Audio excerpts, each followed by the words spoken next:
This historical sleep video immerses the listener in the often overlooked daily life of the majority population in feudal Japan.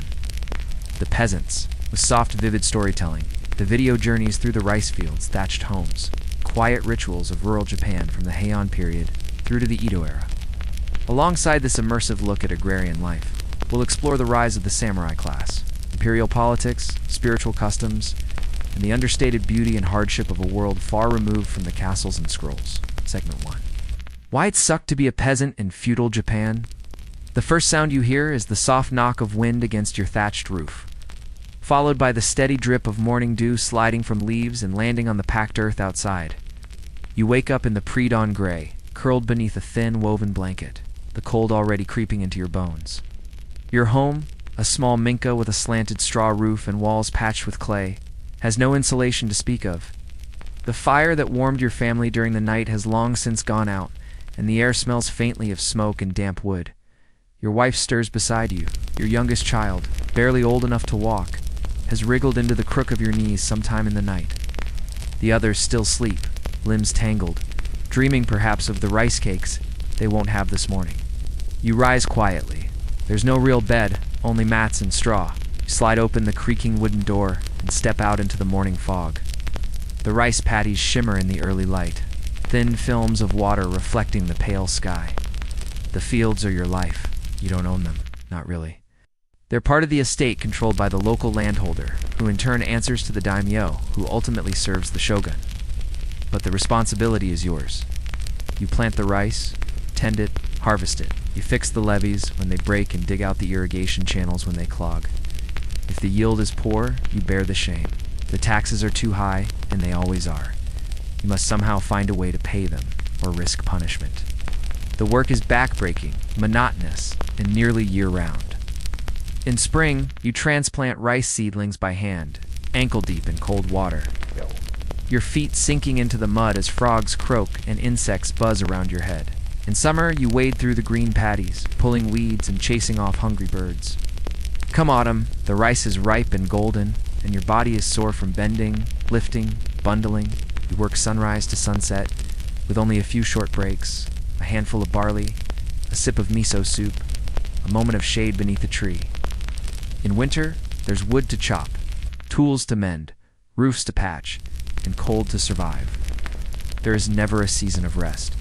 And then there are the taxes. Some are paid in rice, others in labor. You must send a portion of your harvest to the estate storehouse, regardless of how much you keep for your own family.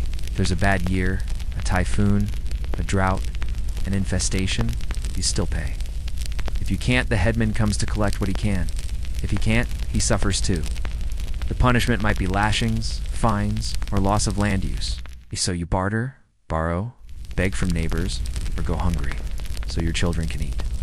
Hunger is an old companion in your life.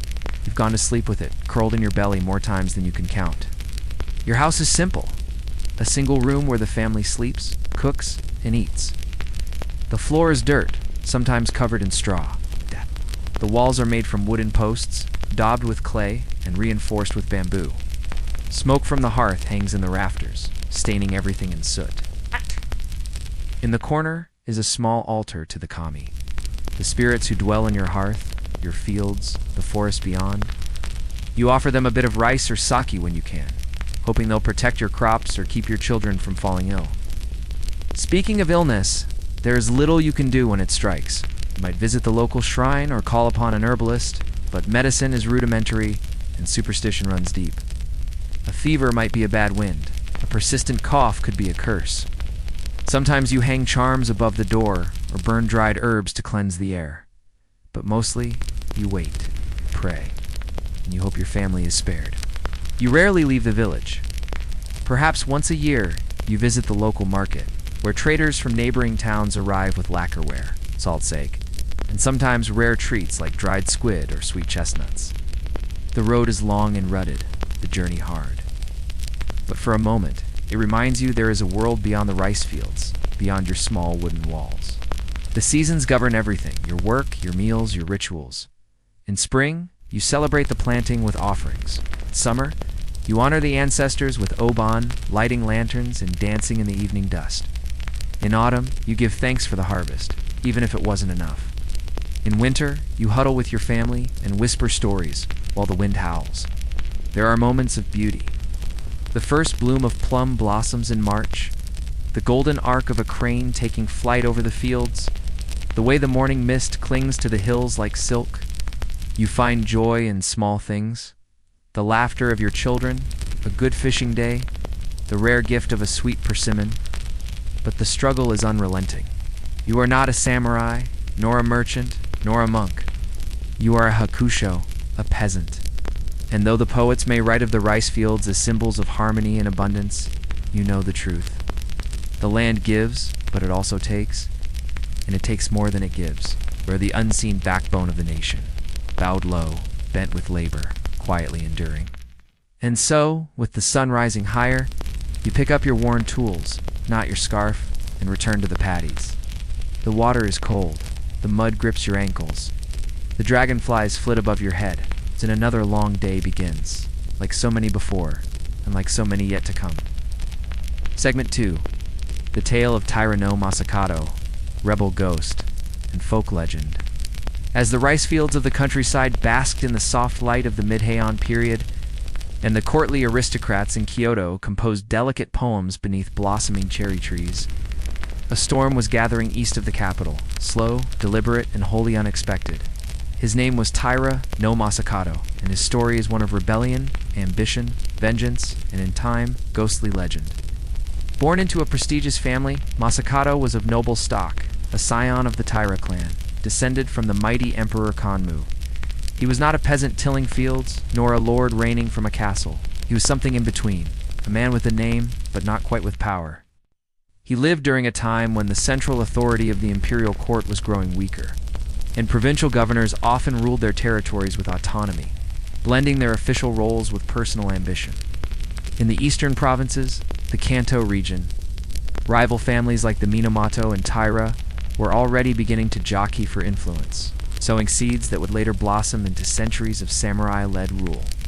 But at this point in time, Masakato was not yet a rebel, merely a man trying to defend his property and lineage from internal clan disputes. His troubles began, as they often did in Heian, Japan, with a land quarrel. His relatives, jealous and aggressive, attempted to seize Masakato's holdings. Masakato gathered his retainers and struck back with force. At first, this was local, familial, a blood feud of the type common in the provinces. But something in Masakato did not stop there. Rather than make peace or seek arbitration in Kyoto, he escalated. He attacked and overthrew neighboring officials. He marched into government compounds and destroyed them. Styled himself not merely as a warlord, but as a Shino, a new emperor. For this, he would be declared a rebel of the highest order. Imagine him now. A tall figure dressed in armor, lacquered black and red, astride a horse, carrying a tachi sword at his side. His banners bear his clan's emblem. His troops, mostly provincial warriors and former farmers seeking fortune, follow him into villages, calling for support. He marches from province to province, unopposed at first, the government in Kyoto slow to respond, and then he declares himself sovereign over the eastern provinces. Not as shogun, not as regent, as emperor.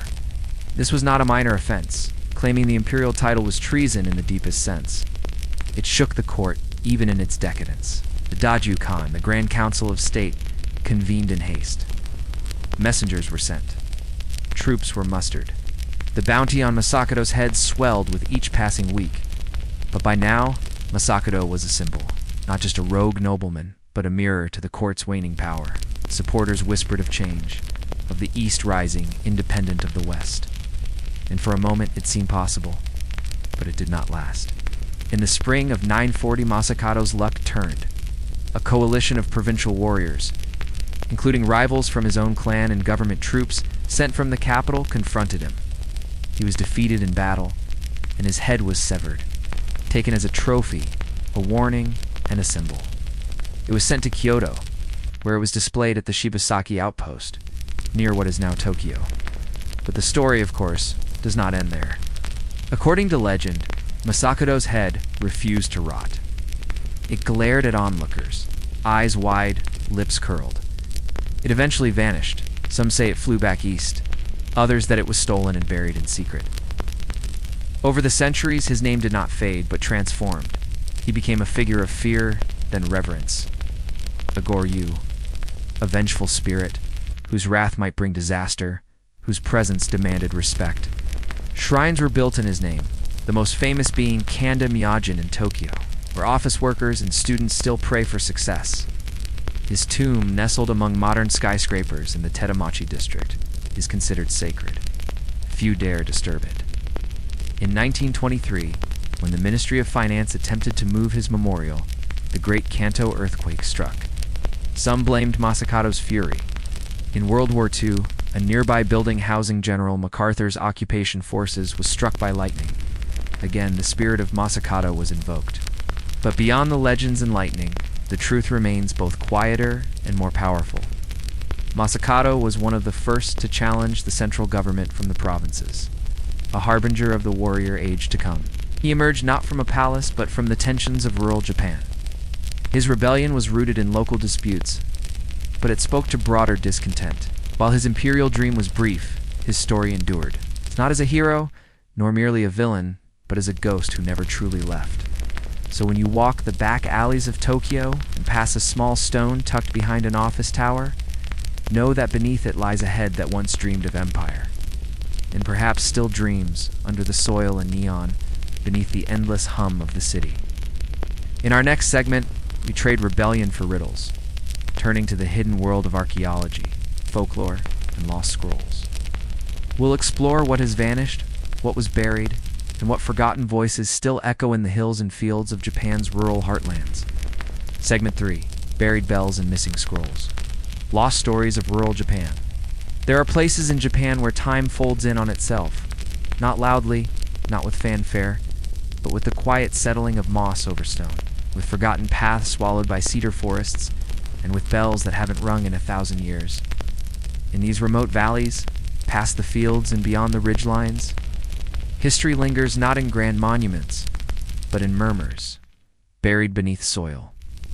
Etched into fading paper or passed from one old voice to another around a flickering fire, unlike the scroll-filled libraries of the imperial capital or the towering pagodas of Buddhist temples, rural Japan preserved its stories in subtler ways. Oral tradition flourished in the countryside, where literacy was rare and paper was precious.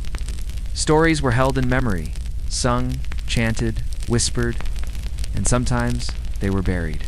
Across the archipelago, archaeologists have unearthed strange artifacts in unexpected places. Heavy bronze bells, dotaku, have been found buried deep in wooded hillsides, dating back to the Yayoi period. These bells, often undecorated, were not rung in the way we think of bells today. They were ritual objects, possibly used in agricultural ceremonies to pray for rain or ward off disaster. But curiously, many were not left standing. They were deliberately hidden, often buried in groups, far from villages or rice fields. Why? No one knows for certain. Some scholars suggest they were hidden during times of war. Others think the act of burial itself was part of the ritual, returning the sacred object to the earth. To the villagers of the time, perhaps the bells were never lost. Perhaps they were simply asleep. Then there are the missing scrolls, records of village life, local legends, family lineages, and agricultural calendars.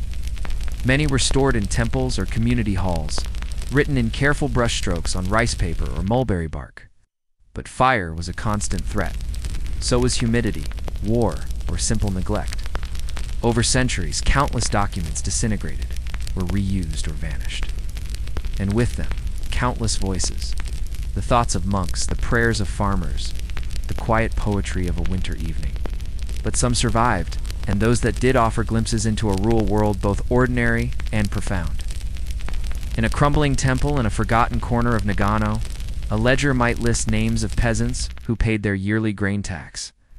In a merchant's trunk stored in a barn for centuries, a diary might describe a fox wedding witnessed by a child in a misty field, an omen of harvest or hunger, in the attic of a mountain home, wrapped in straw. A collection of amaki, illustrated scrolls, might depict a local river spirit offering warnings to a traveler. Folklore, too, acts as a vessel. The tales told in village festivals and around cooking fires preserve layers of memory older than any empire. The story of a shrine maiden who turned to stone to stop a flood, samurai whose armor was cursed after he cheated a farmer, a chestnut tree that bore gold coins when watered with tears. These tales blur the line between history and myth, but in their telling, something vital is passed on. Not facts, but meanings. In recent decades, Japan's aging population has accelerated the loss of these traditions. Villages empty, elders pass away, and with them go the songs and sayings that never lived on paper. Anthropologists race to record them, traveling to highland hamlets with tape recorders and cameras, but often they arrive too late. A grandmother forgets the last verse. Child no longer understands the dialect. A story fades mid-sentence. But sometimes, the land remembers. A storm uproots a tree and exposes an old foundation. A drought reveals outlines of rice terraces carved into a mountainside, long abandoned. A farmer's hoe strikes something solid. A piece of pottery, a figurine, a shard of a mirror. Each discovery is a gentle tap on the shoulder from the past. And then there are places where the past is not lost, only hidden. It's villages where annual festivals reenact battles, no historian recorded. Valleys where children still leave offerings at certain rocks because they're supposed to. In one mountain pass, locals speak of a singing cave, where wind carries voices in unknown words. No one knows where the tale began, but it endures. What is remembered, and what is lost? What lingers in the soil, and what vanishes in silence? Rural Japan, with its deep fog and steep ridges, has always been a landscape of concealment as much as cultivation. The rice fields yield grain, but the hills hold stories. You cannot see them at first glance. They require listening. Not just with ears, but with stillness, with patience, with the willingness to feel the weight of time gently pressing down. And so we continue.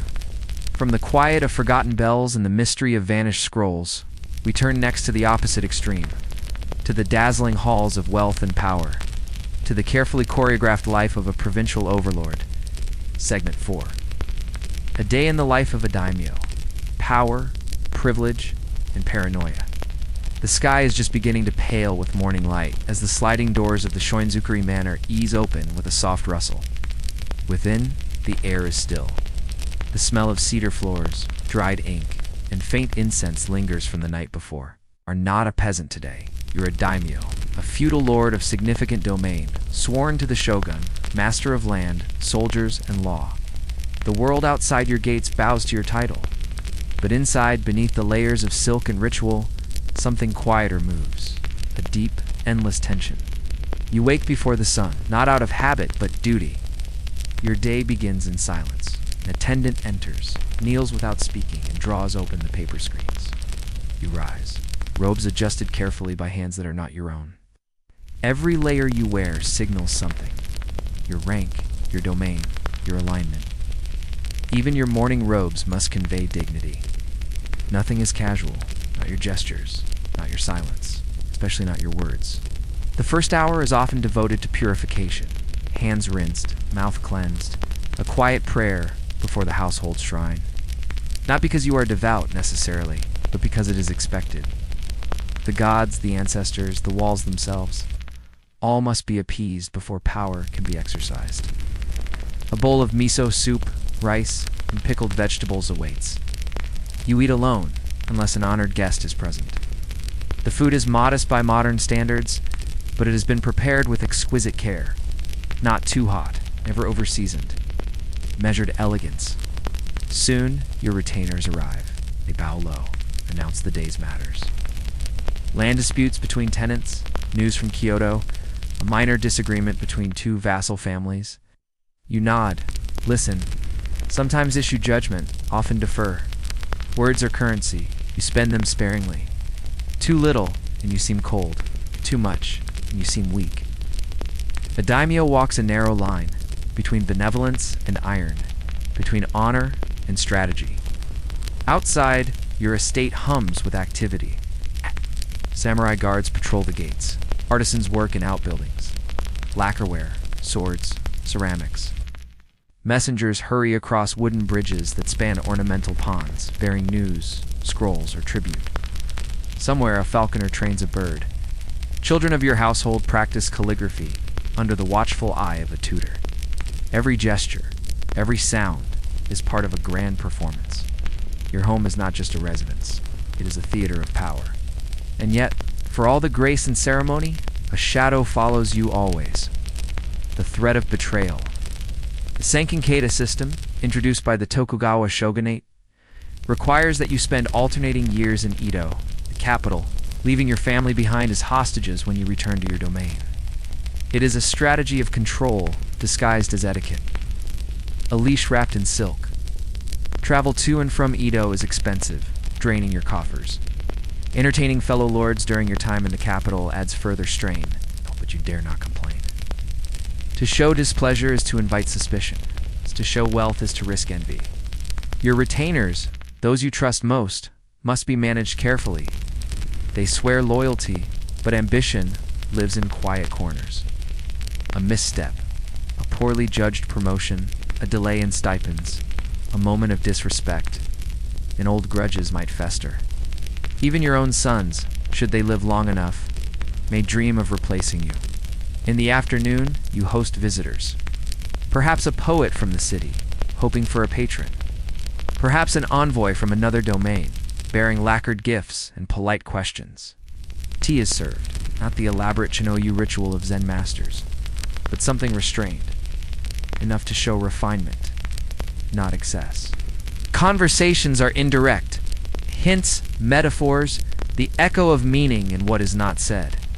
A single eyebrow raised may be a warning. A misplaced compliment, a trap. By evening, your household gathers. A dinner of grilled fish, mountain vegetables, and sake. If you're fortunate, your wife joins. Her presence a reminder of alliance between families, not necessarily affection. You speak little. You are tired, though you show none of it. Beneath your robes, your body aches. The armor you wore in your youth sits unused, but you feel its weight still. At night, you retire to your private chamber. A low lamp flickers. A scroll painting of a pine tree leans in the corner. You kneel to write a letter, perhaps to a son studying in Edo or a temple you patronize. Your handwriting is formal, composed, each brush stroke a reflection of your status. A misplaced character could embarrass you. Even in solitude, you perform. You think of your ancestors, men who ruled before you, who fought for their domains with steel and blood. You wonder if they ever felt this stillness, this unease and comfort. You wonder if your own legacy will endure, or if your name will become a footnote in some dusty scroll. You extinguish the lamp. Outside, the night hums, insects in the garden, the rustle of wind in pine needles, the distant hoot of an owl. You lie on a futon, arranged by silent attendants, staring at the ceiling beams carved generations ago. You are lord of this land, master of hundreds, perhaps thousands. And yet, beneath the weight of titles and expectations, you are as human as the peasants in your fields. Power is a mask you wear by day. But at night, when no one watches, you are simply a man, uncertain, aging, and quietly afraid of what tomorrow may bring. And so, sleep takes you. Light, cautious, never quite deep. Because even in dreams, a daimyo must be ready. Next, we leave the tatami floors and guarded halls behind to return to the fields, where the balance of life and tax shapes every breath. We follow the steps of the village headman, caught between the demands of the state and the cries of his people. Segment 5. The weight of the land, tax, tenure, and the village headman. Before the sun warms the rooftops, and before the cranes begin their quiet stroll through the rice paddies, one man is already awake, seated cross-legged on a woven mat, examining scrolls by the flicker of oil light. He is the village headman, the nanushi, or shoja, depending on region and century, and though he bears no sword and commands no army, the burden on his shoulders is vast, invisible, and unrelenting. He is not a daimyo, yet he answers to one, not a peasant, yet he lives among them. His home is modestly larger than his neighbors, his robes of slightly finer cotton, but his life is not one of comfort. It is one of mediation. Between the farmers who break their backs in the mud, and the officials who count the grain with inked brushstrokes in the provincial capital. His day begins with quiet reckoning. The scrolls before him are land registers, detailed records of who owns, or more often who works, which plots of land, and what yields are expected from each. These are not simple documents. They're layered with amendments, corrections, marginal notes in a flowing hand, and ink blots that bear silent testimony to sleepless nights. The headman must ensure every field is accounted for, every measure of rice tallied. Errors could mean accusations of fraud. Omissions could mean a beating, or worse, for someone. The tax is not monetary. Not yet. Not for most. It is paid in rice. The koku, a unit that once measured a man's yearly sustenance, has become the currency of the state. And each year, a set amount must be delivered regardless of storms, pests, or misfortune.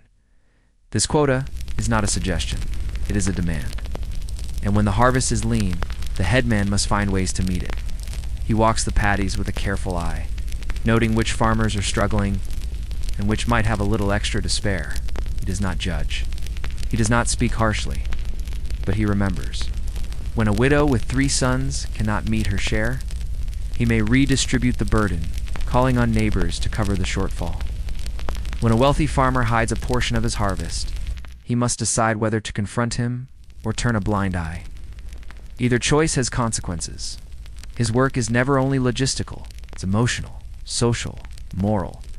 He is the first to hear of disputes over boundary stones shifted in the night, or accusations of stolen water during a drought.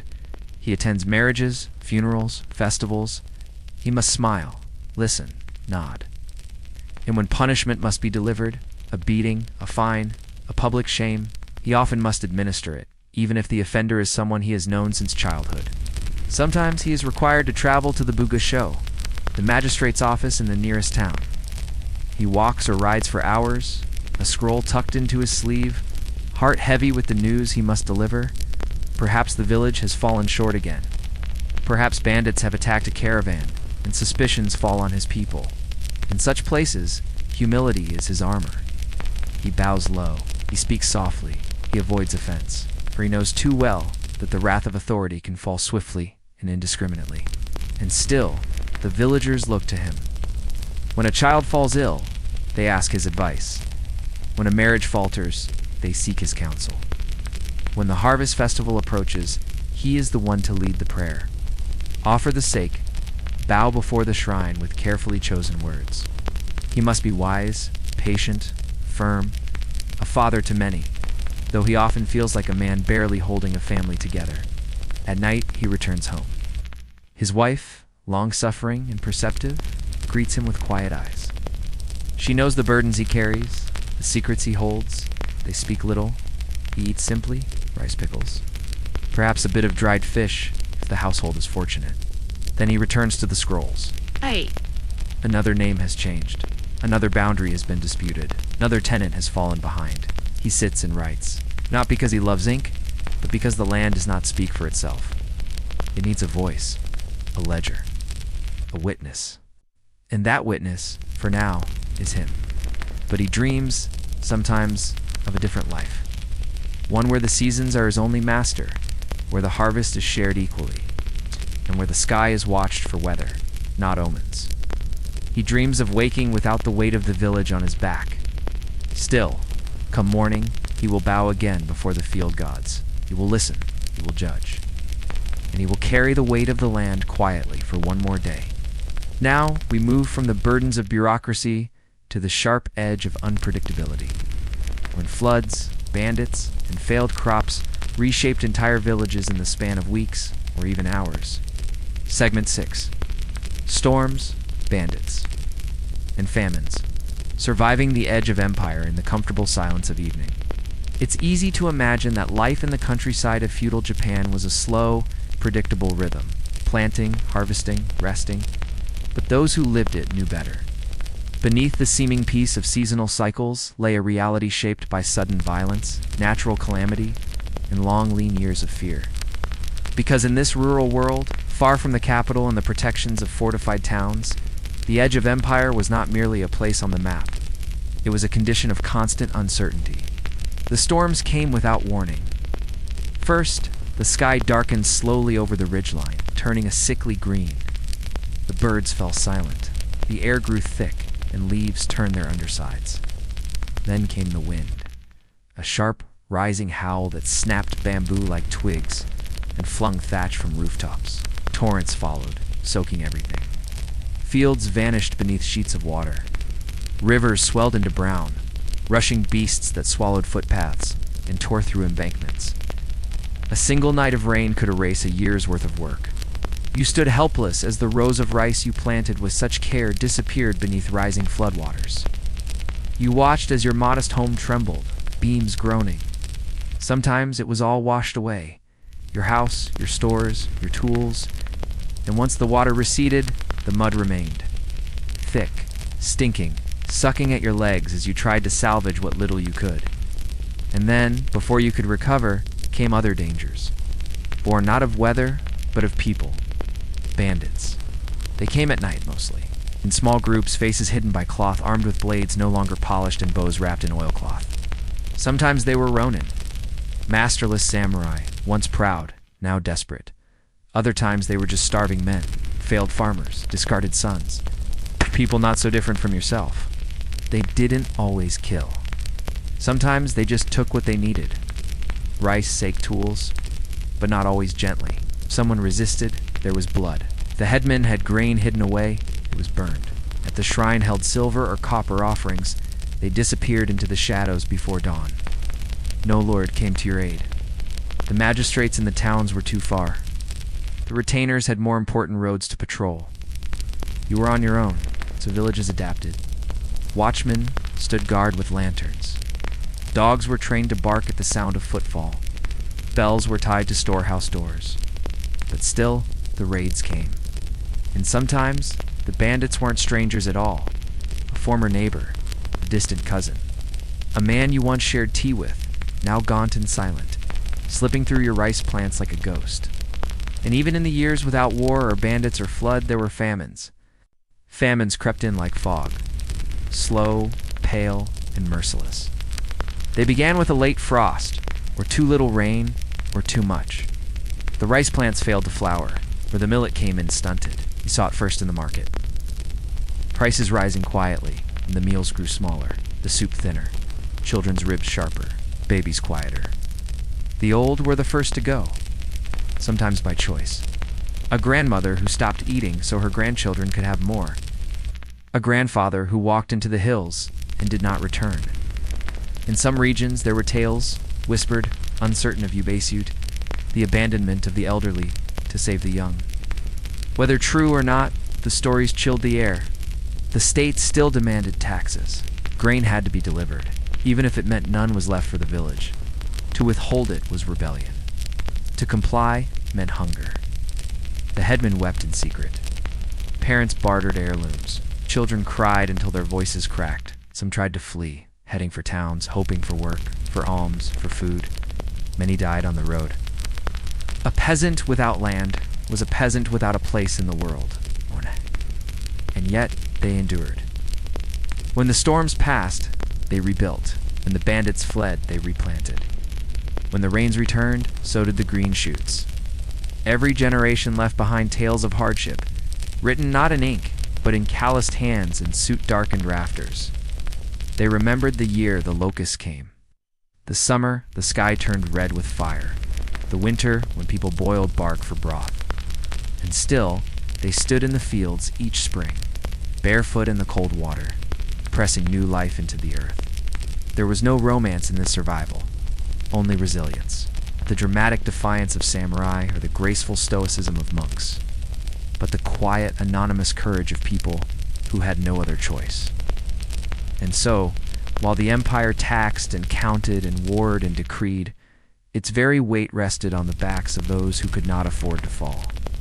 People who rebuilt after storms, who kept watch against the desperate, who fed their children when there was barely enough for one. From the edge of empire, they held the center together. Now, let us turn from disaster and desperation toward a different kind of edge, not the borderlands of the countryside, but the sharp rise of the warrior class that would come to define the very soul of Japan. Segment 7. Bushido and the Sword. The rise of the warrior class. When the wind flows softly through the mountain passes, rustling the bamboo and ringing the distant temple bells, it is easy to imagine a Japan shaped only by monks and farmers, poets and priests. But as the centuries passed and the court's grip began to falter, another figure emerged from the shadows of the provinces, mounted, armored, silent. A man whose loyalty was measured in blood, whose honor had edges sharp as steel. The samurai did not arrive all at once. They rose gradually, like mist from the earth, until their presence defined the very spirit of the age. The earliest warriors were not yet samurai. They were provincial enforcers, hired swords. Tax collectors who rode on horseback and kept order in the name of distant aristocrats. Many came from minor noble families, younger sons without inheritance, men born into status but not into power. They were not romanticized in their own time. They were feared, sometimes resented, often necessary. But slowly, these fighters began to shape their own identity. By the late Heian period, as the Taira and Minamoto clans turned rivalries into civil war, the warrior class began to consolidate. They were no longer merely retainers. They became the hands of justice, the arbiters of land, the blades of the shogunate to be. They learned to fight not only with swords and bows, but with ritual and restraint. And they told themselves and their children that what they served was not just a lord, but a code. Bushido, the way of the warrior, was not a book passed down in stone. It was not formally written until long after the age of samurai was fading. But its spirit lived, evolving through generations, drawn from Shinto loyalty, Buddhist serenity, and Confucian duty. It told the samurai to live with honor, to die without fear, to serve with loyalty, and to rule with discipline. It is said that for the samurai, life and death were not opposites but partners, each step taken with full knowledge that it could be the last. To be samurai was to walk beside your own mortality, not as a shadow, but as a companion. When called to fight, you did not hesitate. When dishonored, you atoned, sometimes with ink, sometimes with blood. The sword, the katana, was more than a weapon. It was a symbol. Forged with care, folded hundreds of times, it represented the soul of its wielder. Samurai passed their blades to their sons, whispered names for them, spoke to them before battle. A sword could be an heirloom, a talisman, a final farewell. But not all samurai lived in battlefields. Many spent their days overseeing lands, collecting rents, studying poetry, and writing letters. They trained not only in combat, but in calligraphy and meditation. A true samurai could strike a man down and compose a verse before the blood cooled. They were rulers, scholars, patrons, and yet always aware that peace was fleeting. In times of war, they rode beneath banners bearing their clan's crest, their armor layered and lacquered, their helmets adorned with horns, moons, or fierce visages. In times of peace, they governed, often justly, sometimes cruelly. Their lives were filled with rituals, of tea, of bowing, of formal visits, and each act was a mirror reflecting their status, their restraint, their pride. Still, behind the rituals and honor, the warrior's life was one of tension. A samurai's loyalty was absolute, but also dangerous. If his lord rebelled, the samurai followed, even into death. If a rival clan offered a better stipend, loyalty was tested. Betrayal was rare, but not unknown. The cost of dishonor was steep. When a samurai failed in duty, in battle, or in judgment, he might be expected to commit seppuku, a ritual suicide designed not as punishment, but as restoration. In kneeling silence, with a short blade drawn, a warrior could reclaim his dignity by ending his life. Witnessed by peers, carried out with stoic grace, the act was both brutal and serene. A final gesture of resolve. It is easy to romanticize this world now. The gleam of armor, the poetry beneath the cherry blossoms, the silent courage. But the truth was more complex. Many samurai lived in modest homes, their stipends barely enough to feed a family. They borrowed money, made political marriages, and struggled with bureaucracy. Some became teachers, others drifted, masterless, ronin, seeking purpose in a world that had no place left for them. And yet their legacy lingered. Even today, the spirit of Bushido is invoked.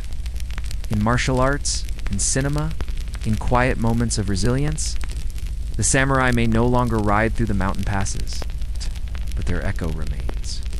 In the curve of a sword behind museum glass, in the rustle of robes during a shrine procession, and the stories still told to sleepy children on winter nights. So let us leave them now, these warriors of ink and blood, and return to the quieter world they often protected. A world of seasonal rhythms, of quiet rituals, of shrines tucked beside rice paddies. Next, we turn to the women of feudal Japan, those who moved within the margins of these warrior tales, kept the household, and sometimes wielded power of their own, quietly but indelibly. Segment 8. Silk, Steel, and Silence. Women's Lives in Feudal Japan. In the great chronicles of samurai valor, of courtly poetry and rice-field labor, the voices of women are often quiet, not absent, but woven subtly between the lines. Their names rarely make headlines in scrolls or stone, but they were there. Folding kimono sleeves at dawn, lighting lanterns before dusk, tending gardens, nursing fevers, composing verses, and in rare but striking cases, lifting blades of their own. In feudal Japan, a woman's life was not just confined to the home. It was the axis on which the home turned. The day for a common woman in a rural village began before the sun. She would rise from her straw mat, dress in layered cotton, and move barefoot through the earthen floor of her kitchen to stoke the fire. Water was drawn from the well, or carried from a nearby stream.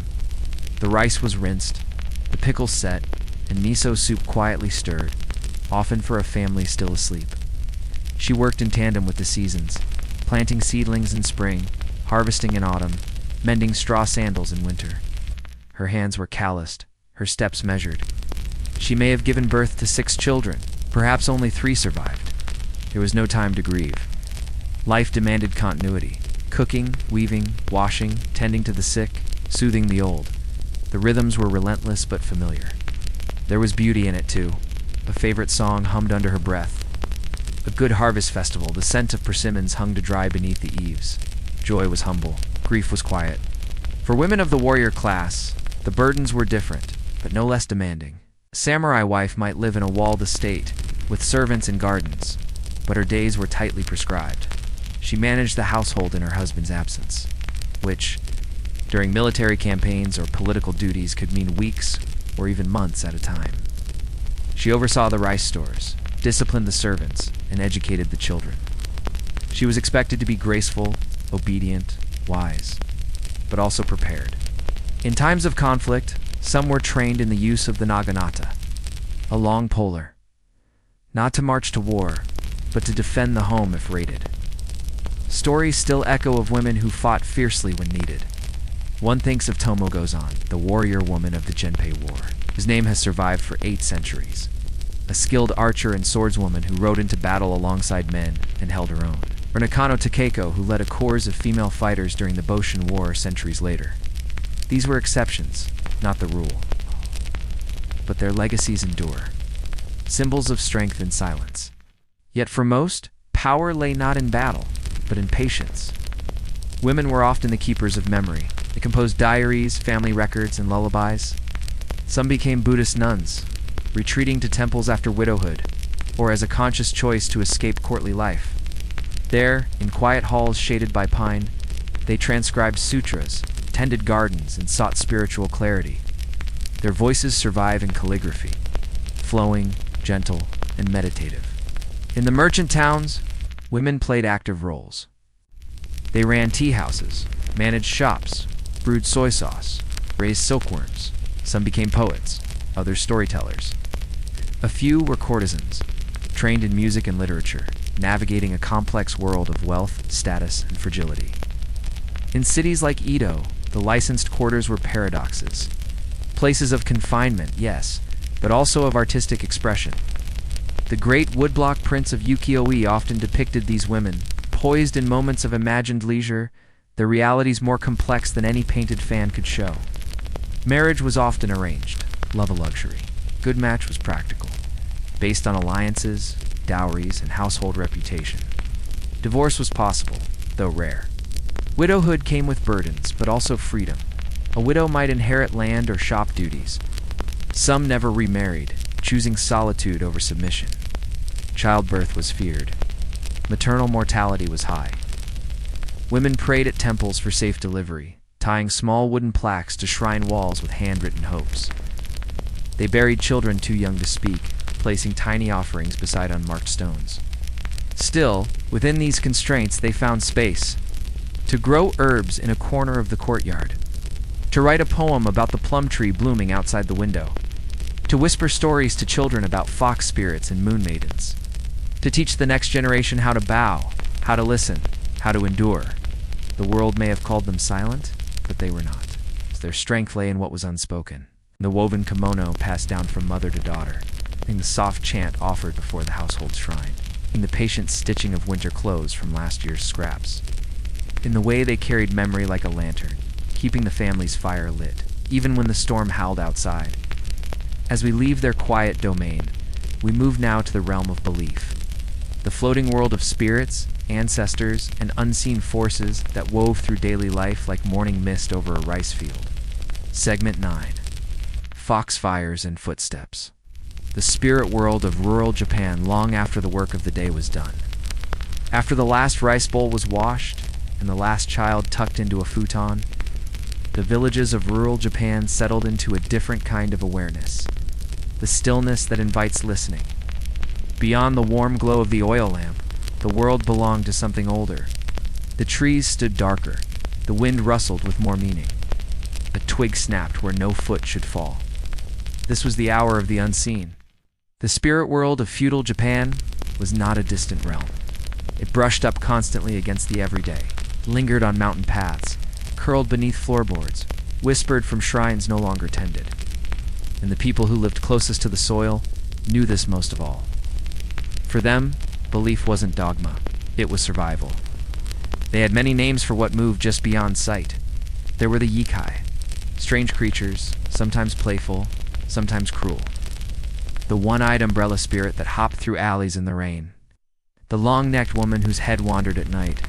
The faceless ghost who appeared at crossroads, silent and still. Children were warned not to misbehave, lest a Waikai find them, but not all were feared. Some were welcomed as signs, as jokes, as explanations for the inexplicable. Then there were the kami gods. Yes, but not always in the way outsiders imagine. Kami might dwell in a mountain, or a river, or a single gnarled tree at the edge of a rice field. Shrines were built to honor them, even if nothing remained but a stone pillar and a loop of straw rope. Offerings were left, rice, sake, salt, and bowed to with care. The boundary between sacred and mundane was thin, and constantly crossed. In the cold months, villagers lit small fires and told tales of foxes that walked upright, tricking travelers with illusions, of ghost brides who appeared in the snow and vanished by morning, of weeping sounds heard from beneath the floor that foretold illness or death. Stories weren't meant to scare, but to remind that life was shared with things you couldn't see, and sometimes shouldn't try to. The kitsune or fox spirit was among the most beloved and feared. Foxes were clever, agile, and always watching. Some served the rice deity Inari, acting as messengers or guardians. Their statues, stone, red-bibbed, eyes bright with mischief, stood in temple courtyards, mouths often clutching keys or jewels. But foxes could also possess. A woman who suddenly laughed too much, or cried for no reason, or refused to eat might be said to be kitsunesuki, fox-possessed. Families sought the help of monks or miko priestesses, who performed quiet rituals to coax the spirit out. Whether it ever truly left, no one could say. Death, too, was not an end, but a transformation. When someone died, the household stopped all clocks. Mirrors were covered. A white thread might be tied around a wrist. A candle lit and left to burn until it guttered on its own. For the first 7 days after death, the spirit lingered. The family left food near the altar, spoke softly, slept lightly. A creaking board at midnight wasn't just the wind. It might be a final goodbye. Some spirits never left. They became Onru, vengeful ghosts, unable to rest due to betrayal, injustice, or unfulfilled vows. They haunted crossroads, abandoned homes, even wells. If crops failed or illness spread, villagers might blame an offended spirit. Apology rituals were held, water sprinkled, offerings burned, prayers whispered at dawn. Even the land itself could turn on you. There were places no one walked after sunset. Bend in the path where footsteps echoed wrong. A tree that never bloomed. A stone that was always damp. People didn't need reasons, they just knew. The earth remembered. But spirits were not just threats, they were company. Every family had ancestors, and those ancestors were never far. On festival days, lanterns were lit to guide them home. Favorite foods were prepared. Names spoken aloud. For 1 week in summer, during the Oban festival, it was said that the dead walked among the living again. Children danced in the streets. Elders knelt before altars. At night, tiny candle boats were set afloat on rivers, glowing souls drifting toward the horizon. The spirit world reminded people of humility. That rice did not grow by labor alone. That luck was earned and respect was owed, not just to people, but to rocks, winds, shadows. There were few temples in the remote mountain villages, but belief was alive in everything. In straw figures placed at the edge of fields to frighten spirits, in coins left at roadside Jizzo statues, in the quiet whisper of thanks after a journey's end. So when night came and the rain tapped softly on the roof, villagers did not fear the dark. They welcomed it, sat beside it, honored it, for in the darkness was memory. In the silence, reverence. And in the flicker of the lantern's flame, something just beyond vision, watching kindly, or curiously, or not at all. As we leave behind the mists of superstition, we return to something more grounded, though just as influential. The structure of the village itself and the unspoken social codes that held it together. Segment 10. Ropes, rings, and rice shares. Social order in the village. In the hush of early morning, before the crowing of roosters and the clatter of wooden pails, a village in feudal Japan stirred gently beneath the mountain mists. Thatched roofs were still beaded with dew, and narrow dirt lanes lay quiet. The traces of Geta sandals from the day before, lightly etched in the earth. To an outsider, life here may have looked unstructured. Simple homes, scattered paddies, smoke rising from chimneys. But beneath this pastoral quiet hummed an intricate web of obligation, hierarchy, and unspoken codes. A system as resilient and complex as the threads of rice rope braided for a harvest shrine. The village was not just a place, it was a living structure, part spiritual, part agricultural, and entirely social. Everyone had a role, whether written or unwritten, and it all began with the land. Most villagers were tenants, not owners. They worked parcels of soil passed down through generations, often leased from absentee landlords or the daimyo's estate. These plots varied in size and quality, and with them came expectations. Land meant tax. Tax meant measurement. And measurement meant inspection. Enter the headman, or Nanushi, whom we've already met. But beyond him, the village had its own internal ecosystem of support and surveillance. There were subheadmen, called Kumigashira, and elders Kajiro, who helped keep records, mediate disputes, and conduct censuses. These men often held the longest memories, the deepest grudges, and the quietest authority. To maintain order, villagers were grouped into mutual responsibility units known as goningumi, groups of 5 households. This system, formalized during the Tokugawa era, meant that 5 families were bound together, accountable not only for their own actions but for those of each other. If one household failed to pay its dues or broke a law, the others bore the consequence. It was a form of control, yes, but also of cohesion, net-woven tightly enough to catch both crime and misfortune. Within this lattice, honor flowed not only upward toward superiors, but laterally among neighbors. Reputation was currency.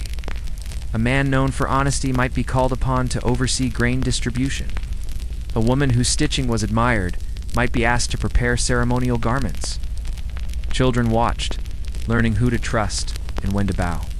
There was no police force, but there was pressure. The kind that came from knowing your actions would be discussed around cooking fires and remembered long after. Work itself was coordinated communally. During planting and harvest, villagers cooperated, rotating labor, sharing tools, helping each other in the knowledge that no household could manage alone. When someone's roof caved in or a storm ruined a family's rice, neighbors brought planks, rope, and bowls of warm food. But the help was not charity. It created obligation, not just gratitude, but a shared future, a sense of interwoven survival. Ceremonies reinforced this balance. There were village councils beneath the sacred tree, where disputes were aired and resolved, often with sake and nodding. There were festivals where the hierarchy temporarily dissolved. For a day, farmers danced beside headmen, children pelted elders with soft clumps of mochi, and laughter bent the lines that otherwise stayed firm. But when the drums faded, roles resumed. Everyone knew their place, knew who owed what to whom. Symbolism, too, played a role in defining structure. A thick rice straw rope, shimonawa, might mark the boundary of a sacred space or home of a respected elder.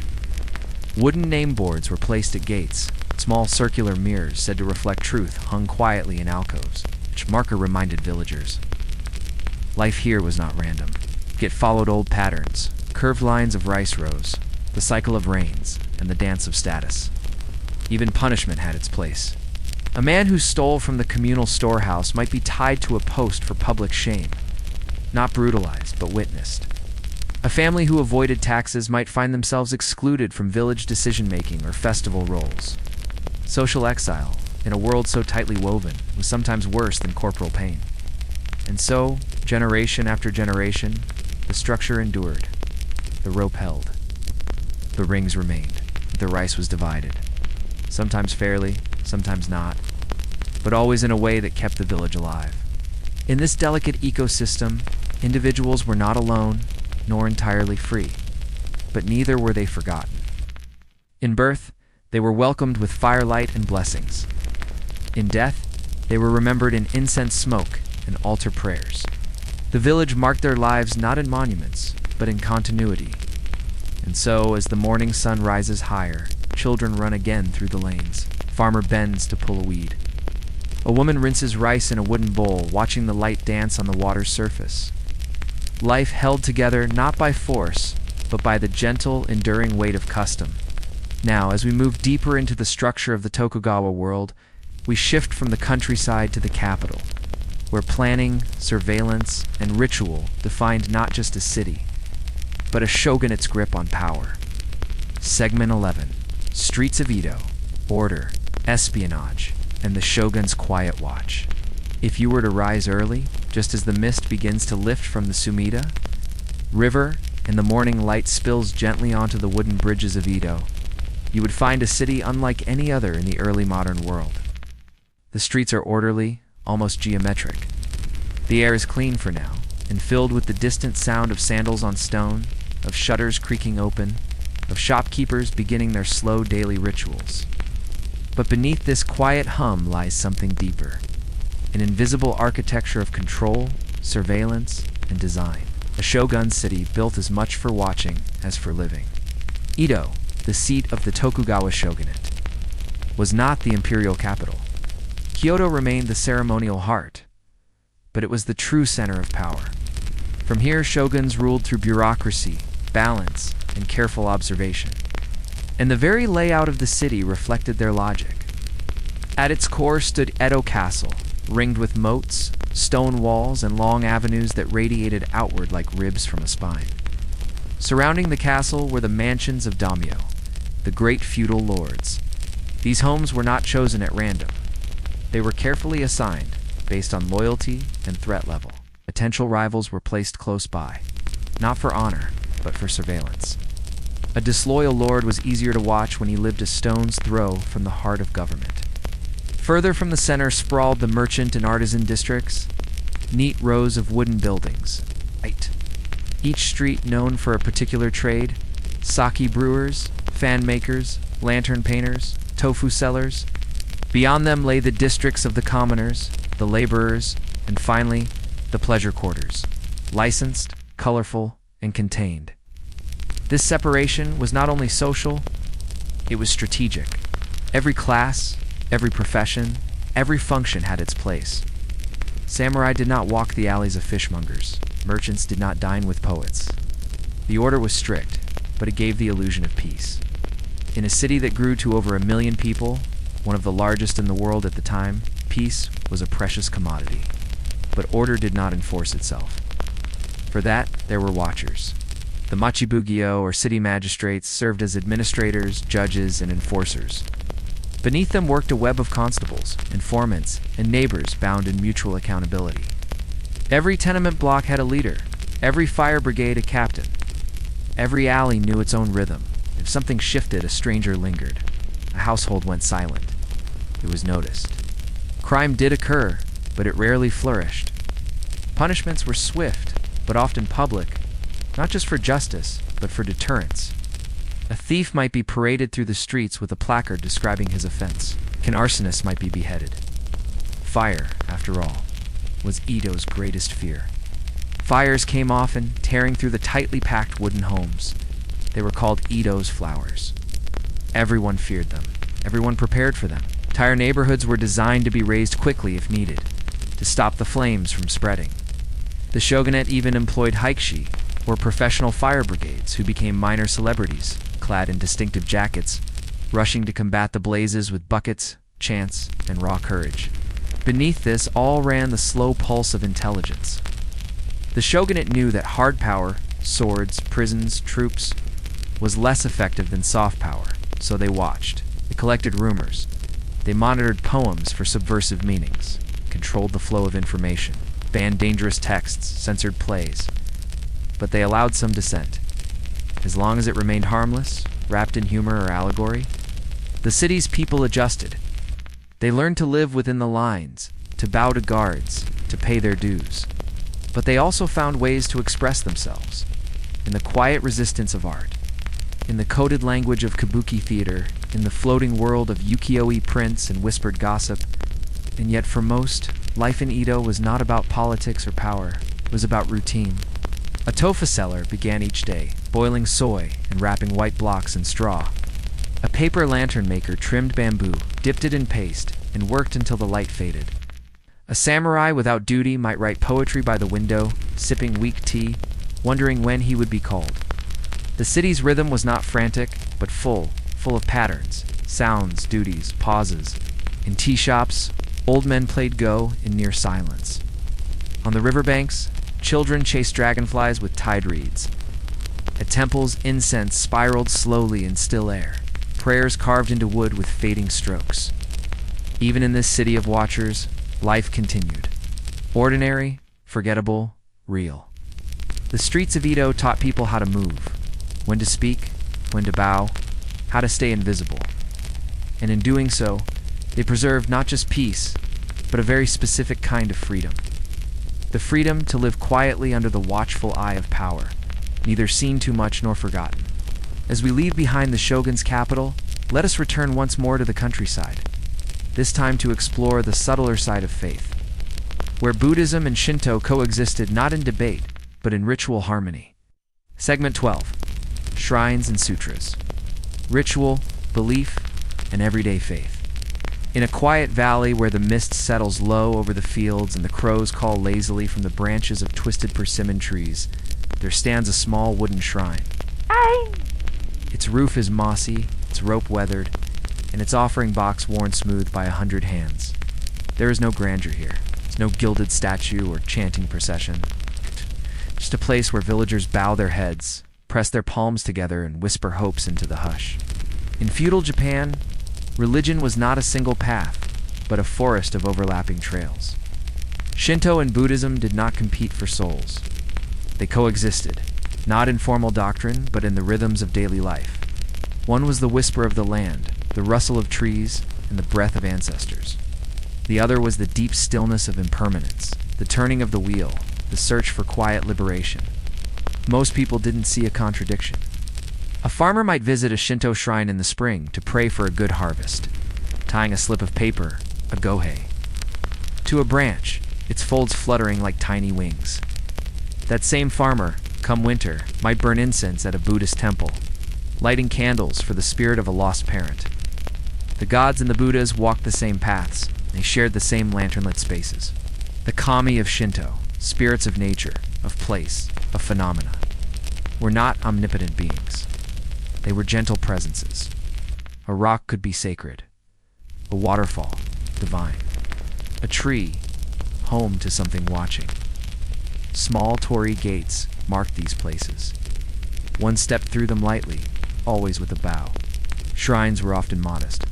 a roofed altar, a bell rope, a basin for cleansing one's hands. Before entering, one rinsed the mouth, let water fall gently over fingers.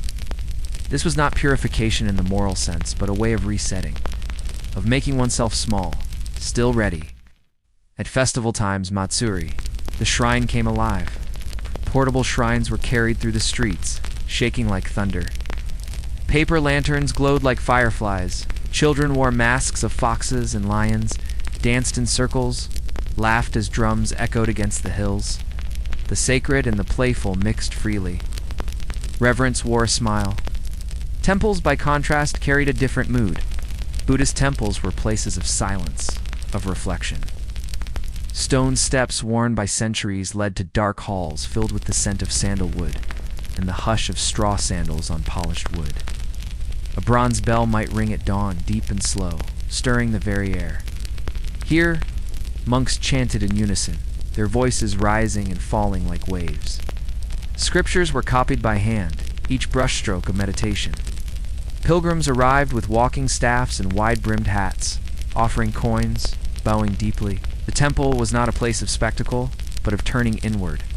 Yet even Buddhism was not one thing. In some temples, the Pure Land sect taught that salvation could come through faith alone, through repeating the name of Amida Buddha with sincerity. In others, the Zen path emphasized discipline, sitting in silence, sweeping leaves as meditation. A single rock garden, raked just so, could contain the entire cosmos. For most villagers, belief was neither doctrinal nor rigid. It was found in household altars, Kamidana for Shinto, Butsudan for Buddhist rites. Each morning water was offered, incense lit, words murmured. The prayers were short, for health, for rain, for a child's fever to break. In times of crisis, people sought guidance from monks, from oracles, from dreams. Superstition walked hand in hand with faith. An amulet tied to a baby's swaddling cloth, a rice doll buried at the field's edge. A charm for safe childbirth purchased from a temple miles away. Belief was woven into gestures. A clap before a shrine, a bowed head at the sight of a funeral procession, a coin left at the feet of a Jizo statue for a lost child. The dead were never far. Ancestor veneration was a quiet undercurrent. Their photos or name tablets lined the home's altar. Offerings of fruit or sake were refreshed daily. During Obon, lanterns guided their spirits home. Families gathered, cleaned graves, spoke softly of those who came before. The veil between worlds grew thin, not ominously, but tenderly. Religion was not something to be argued, it was something to be practiced, softly, daily, in gestures repeated across generations. It lived in the steam rising from incense, in the way water was poured with two hands, in the hush that settled before a prayer, and the sigh that followed it. As we step away from these sacred spaces, we move into the realm of aesthetics, where beauty, discipline, and silence merged into art forms that defined an era. From the arrangement of flowers to the precision of tea, from brushstrokes to balance, the Japanese sense of beauty became its own kind of quiet devotion. Segment 13. Wabi-sabi and the brush. Aesthetics and the discipline of art. There is a teacup, chipped slightly at the lip. Its glaze cracked like a spider's web, the color uneven as though time itself had brushed across it. In another time, another place, it might be discarded. But here in feudal Japan, it is treasured, held gently, admired not despite its flaws, but because of them. This is the essence of wabi and sabi, two quiet ideas that shaped not only art, but a way of seeing the world. Wabi speaks of simplicity, of rustic solitude, values quiet over loud, restraint over flourish. A hut with an open door, stone basin filled with rainwater, a single branch in a vase. Sabi, on the other hand, is the beauty of time, of things that age, that weather, that gather stories in silence. A moss-covered roof, a faded scroll, or a lacquered bowl with a scar filled in gold. Together, these ideas formed the heart of Japanese aesthetics during the Edo period, and their influence can be felt in every form of expression, from the sparse lines of a haiku to the weightless space between brushstrokes on a scroll. Art was not just decoration, it was discipline, a spiritual exercise, a way of training the eye, the hand, the heart. Consider the tea ceremony. Chenawu, a ritual so structured that every gesture, every placement, every pause held meaning. The host prepared not merely tea, but an atmosphere. The room was plain, the light dim. Guests entered with bowed heads. Water was heated, not boiled. Movements were slow, deliberate, practiced over years. The tea itself was bitter, the bowl heavy. Nothing distracted, nothing excess. In this silence, in this minimalism, guests found peace. Not in escape from the world, but in attention to its smallest details. Calligraphy, too, was an art of restraint. The ink was made fresh. A stick ground against stone, water added slowly. The brush was held upright, its point barely kissing the paper. Each stroke required control and breath. Single line too thick, too fast, too soft could ruin the work. But the flaws were also part of it. A true calligrapher knew when to let the brush waver slightly. Knew that a line with too much perfection might feel lifeless. Haiku poetry, just 17 syllables, captured entire seasons in 3 lines. A frog leaping into a pond. The silence that followed, a gust of wind across an empty rice field. These were not just observations. They were moments, held gently, then released. Flower arranging. Ikebana required similar discipline. Stems were cut at angles. Space was as important as form. The arrangement was not to overwhelm, but to evoke. A gesture toward something unsaid. Single iris might suggest spring's arrival. A pine branch, the endurance of winter. Even architecture followed these principles. Homes were low, open, flexible. Paper screens let in soft light. Tatami mats measured space not in feet, but in presence. A room could be reconfigured in minutes, for sleeping, for tea, for reflection. Nothing was fixed. Everything responded to season, to use, to mood. Woodblock prints, ukiyo-e, were more colorful, more commercial, yet even they bore traces of this aesthetic discipline. Artists like Hakusai or Hiroshige captured fleeting worlds, courtesans walking through rain, travelers crossing bridges, waves curling beneath Mount Fuji. The lines were clean, the compositions balanced. Each print a window into a moment, both ordinary and eternal. Artisans followed paths that took decades.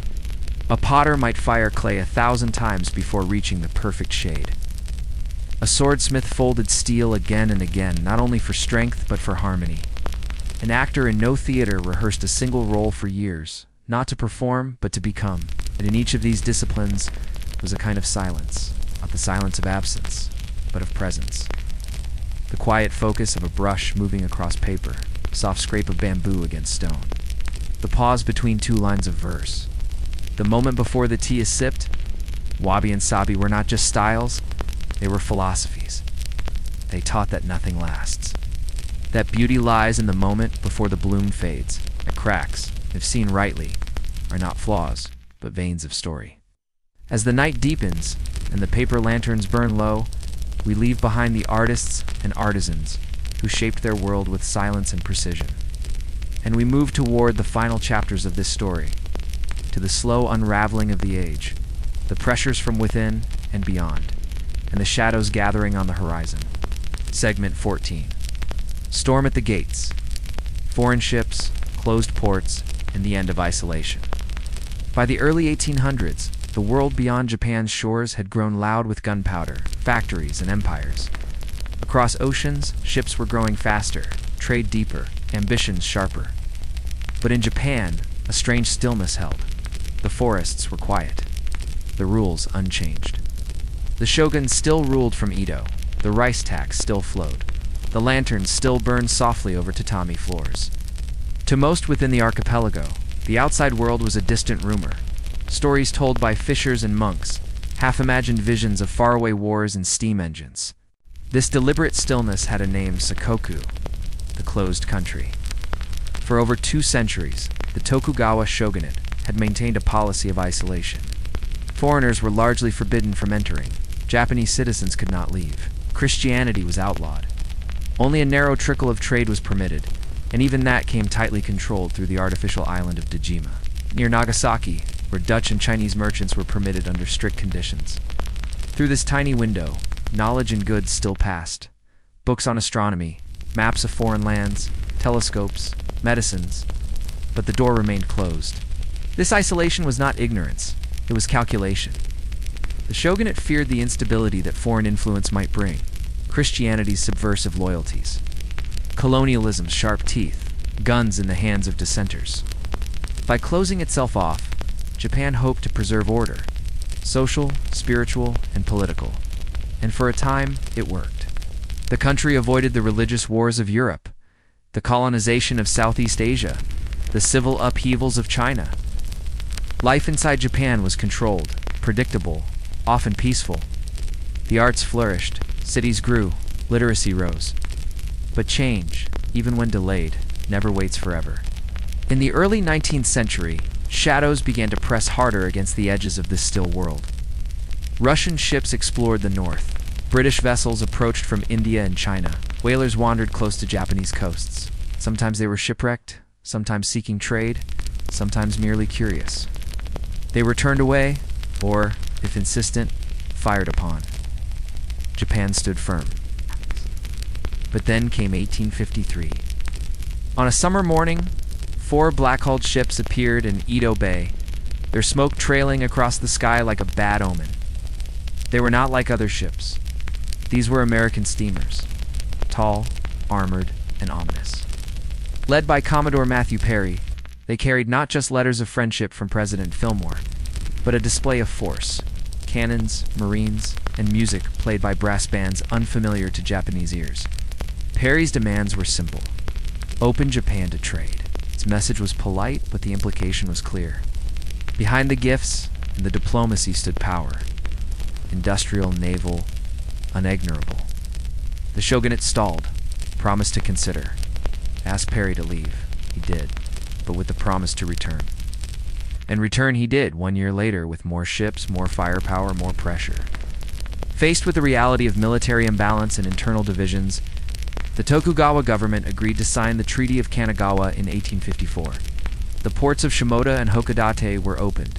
American ships were allowed to resupply. A U.S. consulate would be established.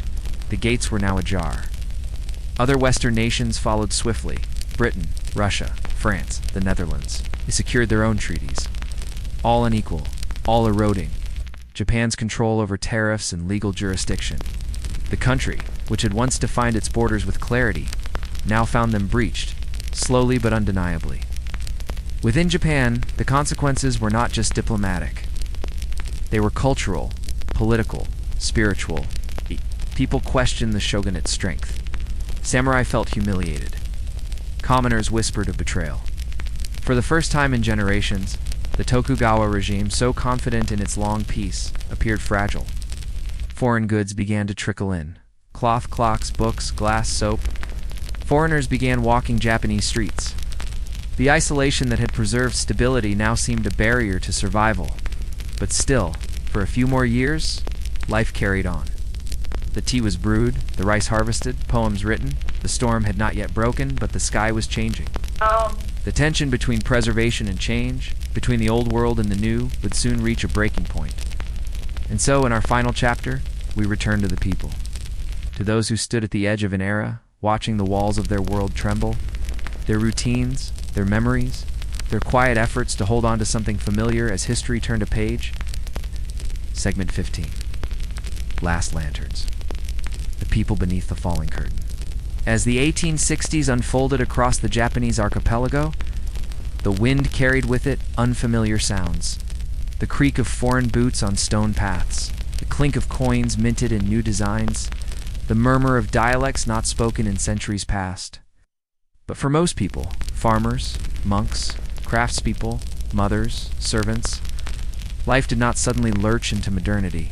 Instead, it shifted slowly, almost reluctantly, like a paper lantern swaying on a windless night.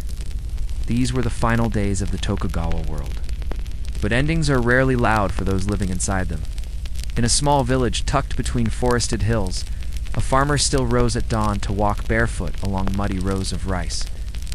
His straw hat still shaded his eyes. The taxes still came. His father's altar still held incense, its scent curling into the rafters like a memory. But now he had heard whispers that silver coins from England weighed less than the old ones. that the samurai in town had sold his swords, that a boy had returned from Nagasaki speaking in broken Dutch. A seamstress in a merchant district adjusted the sleeves on a kimono patterned with cranes. Her fingers were swift, practiced, unhurried. But outside her shop, men passed in dark coats. Not the traditional hakama, but woolen frock coats stitched in Yokohama, modeled after Western style. She watched them silently, her needle continuing its path, thread pulling old patterns tight against changing cloth. In Edo, the city itself murmured with tension. The streets remained busy, fishmongers calling out the morning catch, children laughing at shrine steps. But there was something else too. Samurai who once held authority now wandered jobless, disarmed by new laws, their swords banned. Some wept privately, some taught calligraphy, some turned to politics, conspiracies, or silence. Others simply watched as the world that had honored them began to forget their place. The Tokugawa shogunate, strained by the weight of internal dissent and foreign pressure, saw its grip weaken. Factions rose, calling for the emperor's restoration, for modernization, for resistance. The shogun's rule, once unshakable, was fraying like a worn obi sash. And yet, many still bowed to his name, still followed his officials, still believed, or hoped, that order would return. Temples offered solace, as they always had. Monks continued their chants. Candles still flickered beside stone Buddhas. In the quiet halls of Zen cloisters, nothing had changed. A novice raked gravel, another fetched water.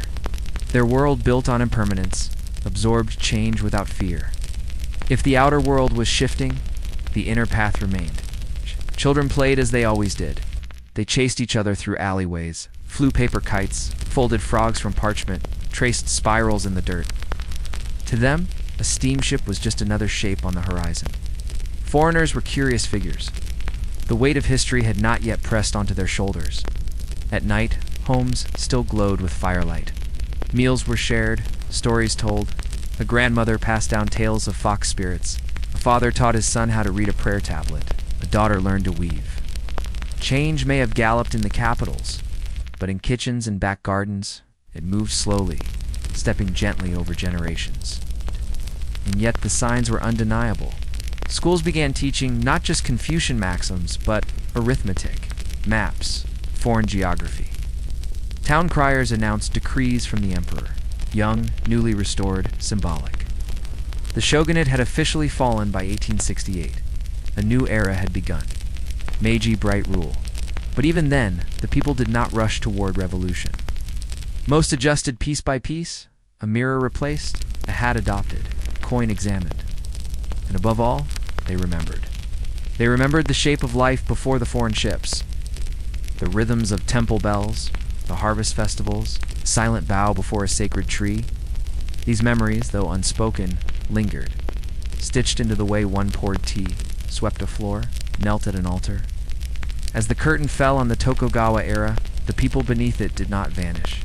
They endured, they adapted. They carried forward a quiet strength that had lasted through centuries, not in battles or proclamations, but in the calm repetition of daily life. In the end, history turned not with a roar, but with a whisper, a final lantern dimming in the early hours. A child waking to a slightly different world.